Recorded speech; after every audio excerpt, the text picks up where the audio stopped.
hindi dapat dibdiban. Ang dibdibin nyo ay kung papaano kayo magbabagong buhay.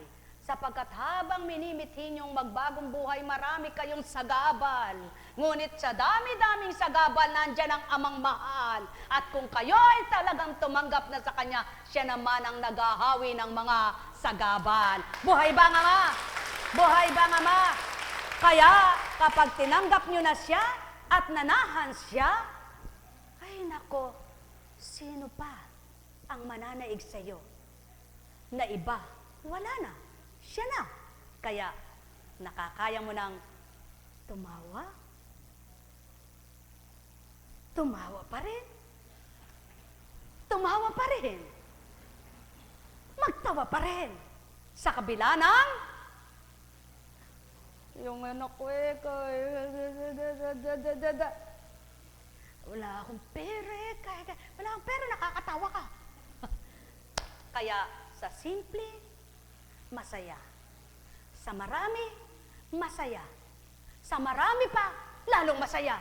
Sa wala, nako, sigurado. Wala may Diyos ba niyan? Mga mahal, napakabuti ng Panginoon. Pakatandaan po ninyo, ang Espiritu ng Ama'y umaaliw, nagpapasaya, nagpapagalak, nagpapaligaya. Hindi siya nagbibigay ng bugnot, ng galit, ng hinanakit, ng pagdaramdam. Galit poot. Hindi. Kaya may kaibahan. Kaya suriin mo. Ano ka ba? Ano nararamdaman mo? Ano pumapasok sa isip mo? Katulad ba ng mga sinabi? Galit, inggit, ninakit, tutututututot ang bibig. Hindi na ang Ama yan. Ipihit mo. Kumbaga sa channel, palitan mo.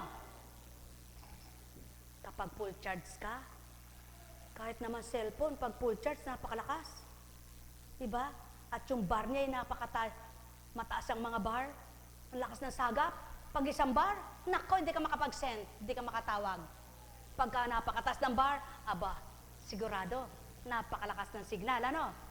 Kayo, kung isa lang ang mananalig sa inyo, mata lang, hindi.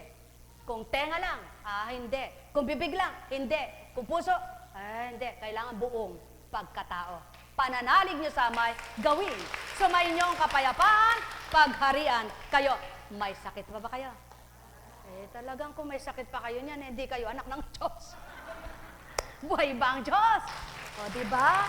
Kaya, sa pangalan ng Diyos Ama, Diyos Anak, Diyos Espiritu Santo, magsihayo kayong may galak sa puso nyo, matigib ng liwanag, pangunawang ganap, upang sa bawat saglit, malimin ninyo ang kung anong sasabihin, inyong gagawin, tutunguhan, at inyong mga nanaysin.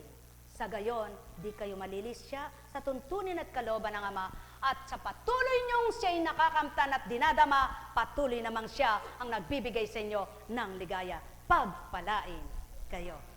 Wala na kayo sakit? Tayo na. Uwi na tayo. May gawain pa mamaya, mga minamahal.